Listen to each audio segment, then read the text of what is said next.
দক্ষিণবঙ্গে বৃষ্টির দাপট অব্যাহত, কমল তাপমাত্রা। দক্ষিণবঙ্গ জুড়ে আগামী 24 ঘন্টা বিক্ষিপ্তভাবে বৃষ্টি চলবে বলে পূর্বাভাস আবহাওয়া দফতরের। সঙ্গে ঘন্টায় 30 থেকে 50 কিলোমিটার বেগে ঝোড়ো হাওয়া বইতে পারে।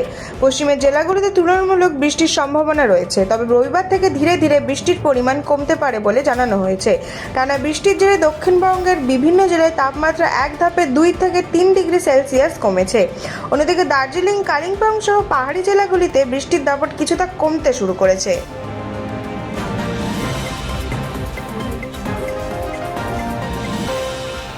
বীরভূমে বালি ব্যবসায়ীর বাড়িতে টাকার পাহাড়, উদ্ধার 50 লক্ষ নগদ ও বিপুল সোনা। বীরভূমের মোহাম্মদবাজার এক বালি ব্যবসায়ীর বাড়িতে পুলিশের অভিযানে উদ্ধার হলো বিপুল পরিমাণ নগদ টাকা ও সোনা। পুলিশ সূত্রে খবর, এক বালি ব্যবসায়ীর বাড়ি থেকে প্রায় 50 লক্ষ টাকা নগদ এবং 50 গ্রামের বেশি সোনা উদ্ধার হয়েছে। অভিযানের সময় অভিযুক্ত লগন শেখ বাড়িতে ছিলেন না এবং বর্তমানে তিনি পলাতক বলে জানা গিয়েছে। ঘটনা তদন্তে নেমে পুলিশ লগন শেখের এক আত্মীয় শামীম শেখকে গ্রেফতার করেছে। উদ্ধার হওয়া নগদ অর্থ ও সোনার উৎস খতিয়ে দেখা হচ্ছে। এই বিপুল সম্পত্তির সাথে কোনো বেআইনি লেনদেন বা বালি ব্যবসার যোগ আছে কিনা তা খতিয়ে দেখছে তদন্তকারীরা। ঘটনায় এলাকায় ব্যাপক চাঞ্চল্য ছড়িয়েছে।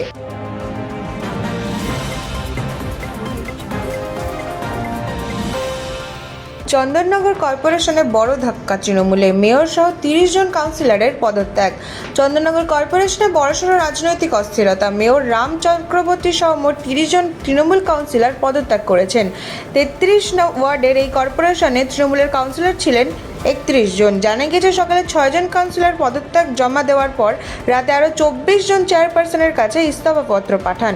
বিদায় মেয়র রাম চক্রবর্তীর বক্তব্য, কর্পোরেশন পরিচালনার জন্য প্রয়োজনীয় আর্থিক স্বাধীনতা না পাওয়ার কারণেই এই সিদ্ধান্ত নেওয়া হয়েছে।